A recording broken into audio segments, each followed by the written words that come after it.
யாமறிந்த குடும்ப நண்பர்கள் அனைவருக்கும் வணக்கமும். திருநகாய வித்மகை தீஸ்வரன் ஸ்டாய தீமிகி தன்னோ நரசிம்மம். இப்ப நம்ம பார்க்கிறது வந்து பாத்தீங்கன்னா கர்ம வினைகள்.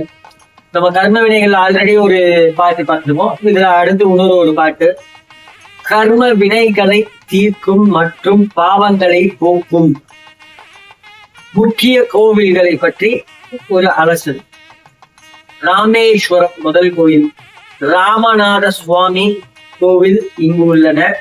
இங்கு 22 புனித தீர்த்த கிணற்றில் நீராடினால் முற்பிறவி மற்றும் இப்பிறவியில் கர்ம வினைகள் நீங்கும் என்பது ஐதீகம். இந்த கோவில்ல 22 கிணறுகள் இருக்கு. அந்த 22 கிணறுல நீராடி சுவாமி தரிசனம் செஞ்சிருவாங்க.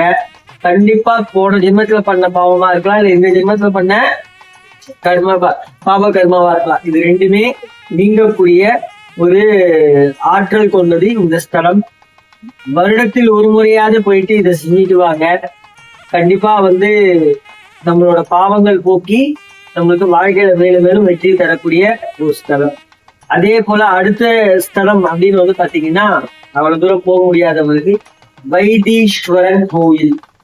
இது வந்து பாத்தீங்கன்னா புளியங்குடி அருகில் உள்ள இத்தலத்தில் வைத்தீஸ்வர சுவாமி வைத்தியநாத சுவாமி வழிபட்டு உடல் மற்றும் மன துன்பங்களை கர்ம நோய்களை தீர்க்கும்.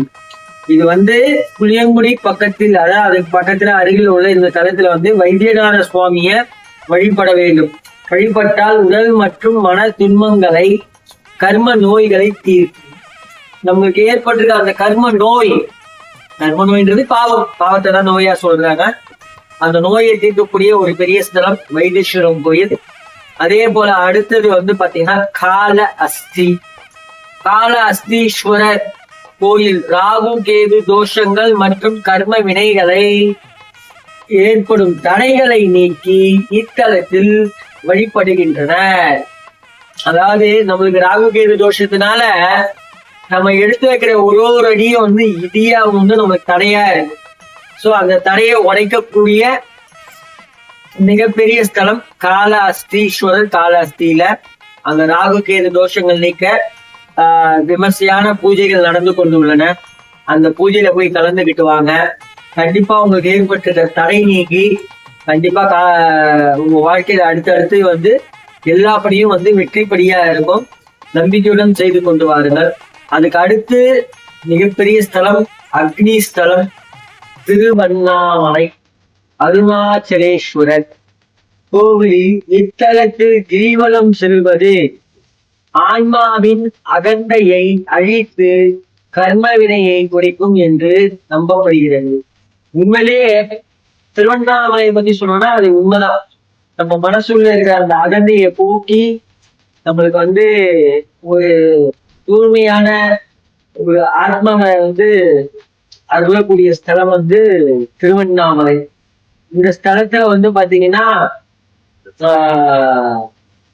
பல சித்தர்கள் பல ரிஷிகள் எல்லாருமே இருந்திருக்காங்க. சோ அதனால இந்த ஸ்தலத்துல நீங்க வழிபட்டீங்கன்னா போயிட்டு சுவாமிய உருவனதோட உங்களோட கர்ம வினைகள் வந்து கண்டிப்பா போகும். நம்பிக்கையுடன் செய்து கொண்டு வாருங்கள். நல்லதே நடக்கும். நன்றி, வணக்கம். மற்றும் ஒரு நட்பதிவில் சந்திப்போம். இது கடைசியா ஒரு சின்ன ரிக்வெஸ்ட். 2029 சப்ஸ்கிரைபர்ஸ் இருக்கீங்க. எல்லாருமே இந்த வீடியோல ஃபுல்லா கொஞ்சம் பார்த்தீங்கன்னாலே நம்பர் ஆஃப் வியூஸ், அதாவது எத்தனை பேர் பார்த்துருக்கீங்கன்ற அந்த எண்ணிக்கை ஏறும்.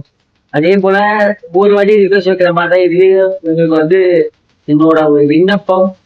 எல்லோருமே வந்து வீடியோவை பேசிட்டு கொஞ்சம் லைக் பண்ணுங்க.